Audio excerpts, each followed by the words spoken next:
What's up, guys? This is JTQ9 of SSX-1, and welcome back to the channel. Man, I'm excited to be doing these videos again, I'm not gonna lie. The last 6 months or so of taking, while doing, let's say, a handful of videos here and there, I really miss doing these things. So thank you all for tuning in, for the ones that do catch these. I do appreciate it. And let's get going with this war. In this Season 39, War number 2, we're up against F and G. And as you see in my thumbnail here, we've got Sim Supreme. So he's my theme kind of the thumbnails for this season is going to be whoever's kind of my featured champ for that particular war that I'm asked to use will likely be in the image. And yeah, unfortunately, I can't be as creative as I'd like to be because I just don't have the time. So I've decided that for the war, we're just going to keep it simple, keep it clean.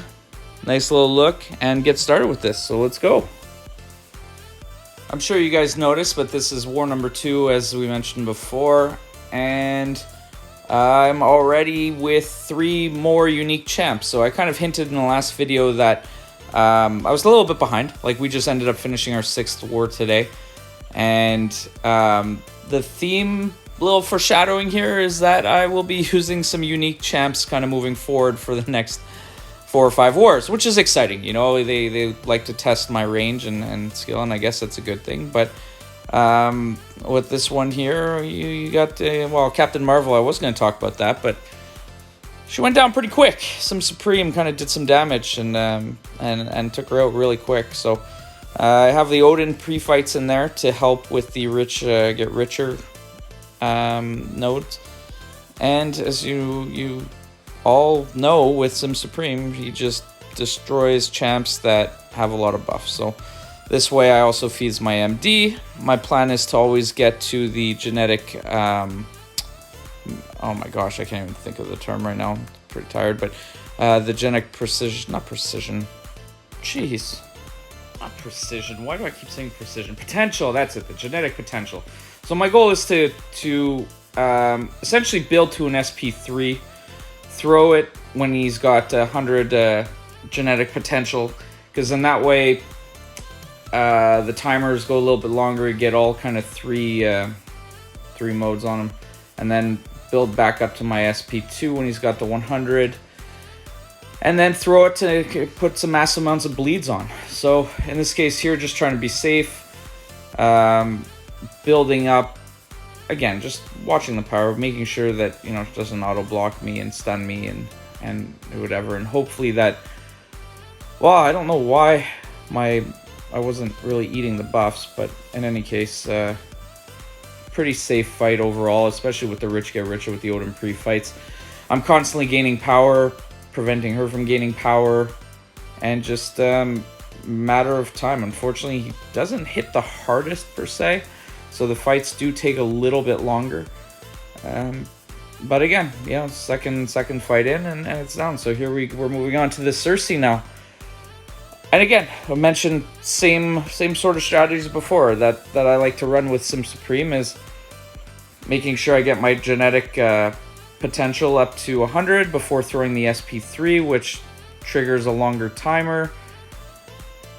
And basically, that's all three modes on. So, what I find with her as well is that I'm not opposed to throwing, or when I have the glance or she's the regen on, to hitting her, because every regen that happens, she's not regenning a lot. Like from what you just saw, there was like 150 health per tick. And every time the regen expires, it's feeding my MD, which gets me to an SP3 faster. And then what I try to do is I try to wait for the glancing to be in cooldown to be able to do some bigger damage. So there I throw the SP2 when he has the Fury buff on to generate more bleeds. And again, very easily, I don't know why I just didn't finish her off with a 5-hit combo there, but you know, decided to do it in some style. Throw the SP3 for the 3rd time this fight and take her out. Again, not losing very much health. So overall, a very, very clean fight. So this next one, that I'm going to be going into is not the Weapon X. Taken him before, but it will be the Ant-Man on the following one, which had to wait for it to be cleared for me. And this one here may have not gone according to plan, because to be perfectly honest, even though I was looking at the plans and everything that was going on, I probably could have done a better job with my preparation. I'm not going to lie. And that's typically not like me, because when it comes to preparation with wars, especially at this level where every kind of death counts, I usually do my duels. I usually ask a million questions, even if they're dumb, only to, well, just to basically reconfirm the strategy and everything like that. And in this case, I think I took it very, very late in the morning, or early in the morning, or however you want to say it. Very late at night, very early in the morning. And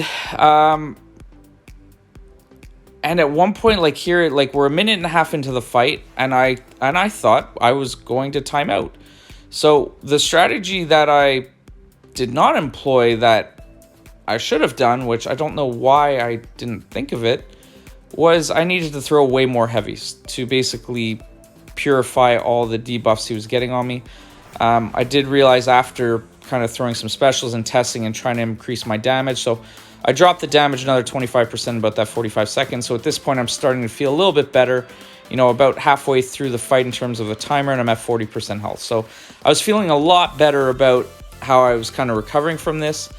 Ant-Man in general is not typically, or is not a hard fight.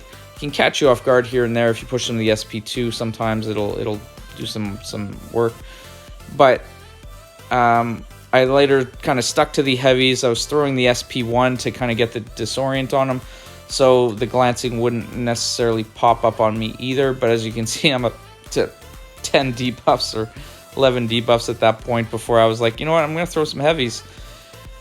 And didn't clue in that that's part of Nick's basic kit, where you throw the heavies, you purify the debuffs. So anyway, all to say is, this fight was way, way, way longer than it should have been. 4 minutes in now. Again, pretty comfortable about not dying, because obviously with my willpower, I was still healing up every time I had a debuff on me. But for that short period of time, for that first minute and a half to 2 minutes, I thought it was a serious risk of timing out. And I took that screenshot as a reminder to myself to not be dumb to do that again. So anyway, in the end, we ended up coming home with the victory against the Furious Gods, FNG. So it was nice to get that win under our belt. So now 2-0 on the season. Nice feeling. You know, when you're striving for the Masters, not just Masters. Like I think top 10 is a realistic or a potential goal that I think a lot of us would like to have. And we'll see what happens. So anyway, thanks again for tuning in. Always fun putting together these videos, and we will catch you on the next one. Take care, guys. Bye.